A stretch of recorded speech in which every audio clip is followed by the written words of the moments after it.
હાલો, જય શ્રી કૃષ્ણ, જય માતાજી. હું હાલે બધાને કામકાજમાં?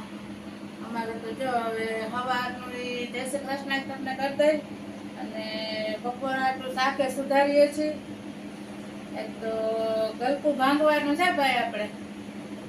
હવે સાહેબ એમ કે શેનું શાક કર્યું તો આપણે એમ કે ગલકાનું, તો એમ કે ગલકું ભાંગ્યું તો આપણે ગલકું ભાંગવાનું છે. નવીનમાં તો અત્યારે તો બીજું કાંઈ છે નહીં. એથી તમને બધાને રેગ્યુલર વિડીયા મોકલશું. થોડોક સપોર્ટ કરજો અમને બધાને. અને હમણાં રસોઈ બનાવી ત્યારે ગલકાનું શાક હું કેવી રીતે બનાવું છું એ તમને બતાવું. તો ગલકા સુધારું છું, છાલ ઉતારી દીધી છે અને ઝીણા ઝીણું કટિંગ કરું છું. પછી બનાવીશ એટલે બતાવું.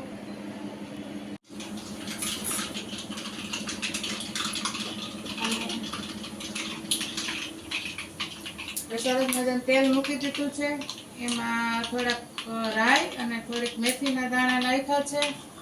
અને હવે આપણે એમાં નાખી દઈએ જીરું. જીરું સરસ મજાનું તતડી ગયું છે. હવે આમાં છે લસણ, આદુ અને મરચું. મરચું એક મોરું છે અને એક તીખું છે. આપણે જે રીતનું જોતું હોય એ રીતનું રખાય. તીખું મોરું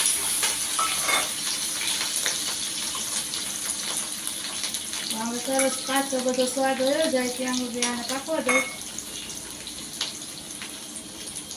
હવે પછી આપણે આમાં છે ટમેટું અને કાંદો. હવે એ બે આપણે આમાં નાખી દઈએ.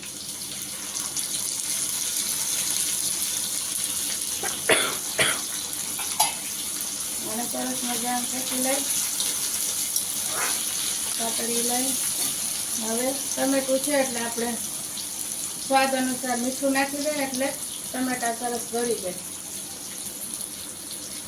મીઠું અમે વાપરીએ છીએ સિંધા નમક.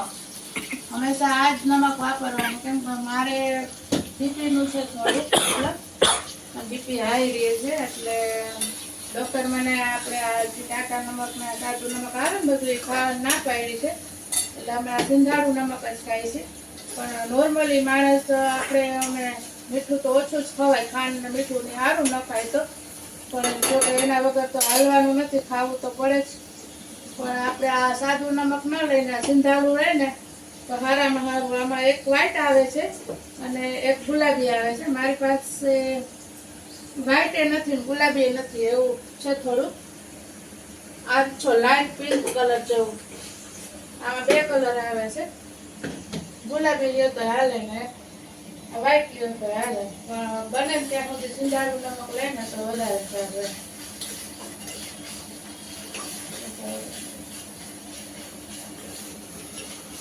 પાછા હું ગલકા નાખું ને જો આપણે સરસ મજાના ડુંગળી અને ટમેટા બે સતળાઈ ગયા છે. હવે આપણે ગલકા નાખી એ પહેલાં આપણે થોડાક મસાલા નાખી દઈએ. મસાલામાં તો બાકી તો આ હિંગ ને મીઠું તો નાખી દીધા છે. એટલે હવે હળદર નાખી અને લસણવાળી ચટણી.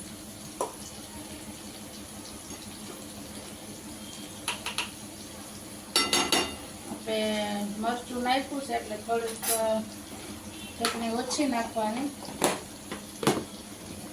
અને આપણે સ્પેશિયલ વસ્તુ ખાંડ, જરાક એવા અડધી ચમચી ખાંડની નાખી. મીઠું તો આપણે નાખી દીધું છે અગાઉ. અને સરસ મજાનું આપણે મિક્સ કરી લઈ. ચટણી થોડીક એમાં ભરી જાય.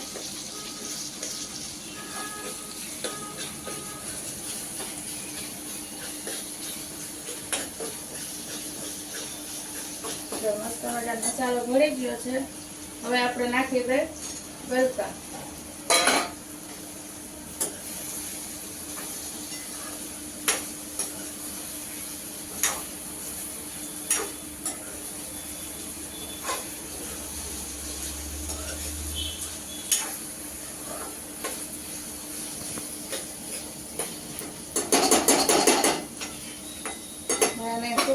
ગેસ ધીમો કરી અને ઢાંકી દઈ.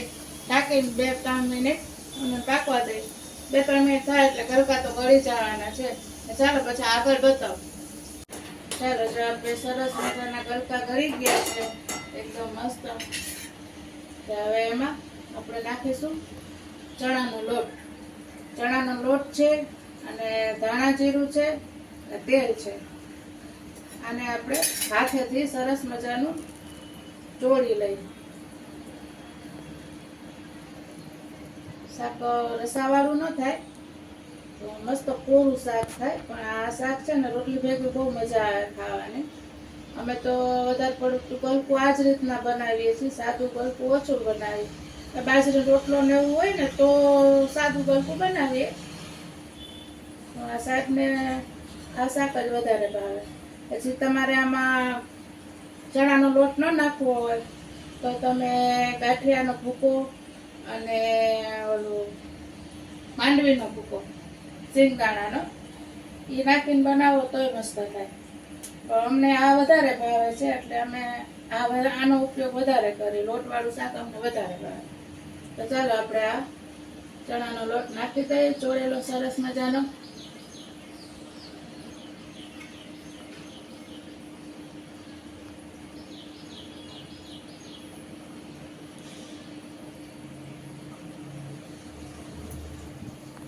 હવે આને સરસ રીતે હલાવી લઈ મિક્સ કરી નાખી એટલે જે ચણાનો લોટ છે ને એ આ શાક ગરમ હોય ને એમાં મસ્ત શેકાઈ જશે.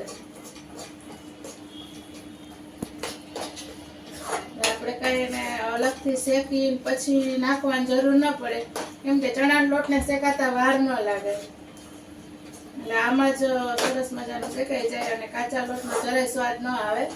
ક્યારેક બનાવીને ટ્રાય કરજો, ભાવશે મારા અંદાજે. બહુ મસ્ત લાગે છે આ શાક. તમે કોઈ જોડે મીઠી કઢી બનાવો, કોઈ એવું ભાજીનું કે એવું કોઈ રસાવાળું શાક બનાવો, જોડે આ શાક હોય તો રોટલી હારે રોટલા હારે બધે હારે સરસ લાગે.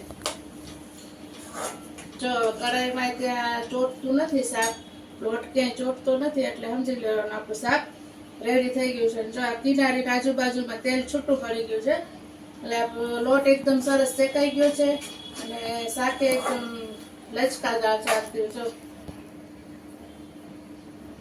જો લોટે મસ્ત શેકાઈ ગયો છે અને શાકે મસ્ત છૂટું છૂટું સરસ થઈ ગયું છે અને તેલે છૂટું પડી ગયું છે. હવે બસ ગેસ બંધ કરી દેવાનું, ધાણા ભાજી નાખી દેવાની હોય તો. મારી આગળ તો અત્યારે છે નથી હું નાખું અને આ શાકવાળો હજી કઈ આવ્યો નથી, આવશે 1 વાગ્યા પછી તો આપણે લેશું ત્યારે ઉપરથી નાખી દેશું. ચાલો તો આપણું શાક થઈ ગયું કમ્પ્લીટ. ગેસ કરી દઈ બંધ. હવે આપણે જે લોટ આ રીતના બાંધીને રાખ્યો હતો, હવે આને સરસ મજાનું ટીપી લઈ તેલ નાખી ઢાંકી અને રાખી દીધો હતો. હવે સરસ મજાનું ટીપી લઈ પછી રોટલી બનાવી લઈ, પછી સાહેબ આવે પછી જમી લઈ. આજની રસોઈમાં શાક રોટલી જ છે, તળેલા મરચા છે, બીજું કઈ છે નહીં. ચાલો તો બધા બપોરા કરવા. હજી તો બનાવું છું, બની જાય પછી આવજો. ચાલો કાલના માંડવીના ઓરા છે, કઈ ખાવાની ઈચ્છા હોય તો આટલા જ વધ્યા છે, જાજા છે ને. આવો તો એ પ્રમાણે કહેજો, તમે વધારે લઈ આવીએ, વધારે શેકી નાખીએ. અને આમાં કૃષ્ણાબેન મેળામાં એકલા જઈ આવ્યા, મને લઈ ના ગયા. મને લઈ ગયો હોત તો તમે હાલી ના હકો. કાના હાલ્યો, પગ આવ્યા. પગ ભલે નહીં, આ પગ દુખે નહીં. ના લોકો ઘરે આવીને પૂછે મારે શું કામ હતું. હું તમને કીધું નહીં કીધું હતી મેડમ જાવું એમ. તમે કીધું તું કીધું નાખતા છાની મુની આવીને વઈ ગઈ. અయ్యో પૈસા લાવો લે આટલું કીધું. પૈસા શું કરો મારે મેડમ જાવું. તો બીજું હું કહું મેડમ જાવું છું એટલે કીધું. હાલો આપણે બે જાય.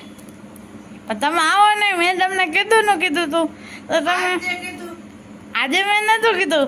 હું 2-3 દિવસે કહું છું, કોઈ આવતું જ બે નથી. 3 દિવસે નથી કીધું તો મેં પેલા એક મેળા મને કીધું હતું આપણે મેળામાં જવાનું. મેં કીધું ના હું નહીં આવું. હા તો તમે ના પાડી દે તો પછી આજ મેં કરતા એવું હતું ને આજે હું આવું. ઈ મને ખબર નથી. કાલ પાછા જાય હા, મસ્ત જો કેપ્ટન ટી-શર્ટ પહેર્યા હતા. કાલ પાછા જાય. કાલ છેલ્લો મેળો. હવે શું કામ? કાલ તો ભોળેશ્વર હશે. આ તો અહીંયા જાય. કાલ તો માની ને અહીંયા જમવા નહીં જાય. હે માને ઘર જમવા નહીં જાય કાલ. ત્યાં તો જવાનું હશે જ.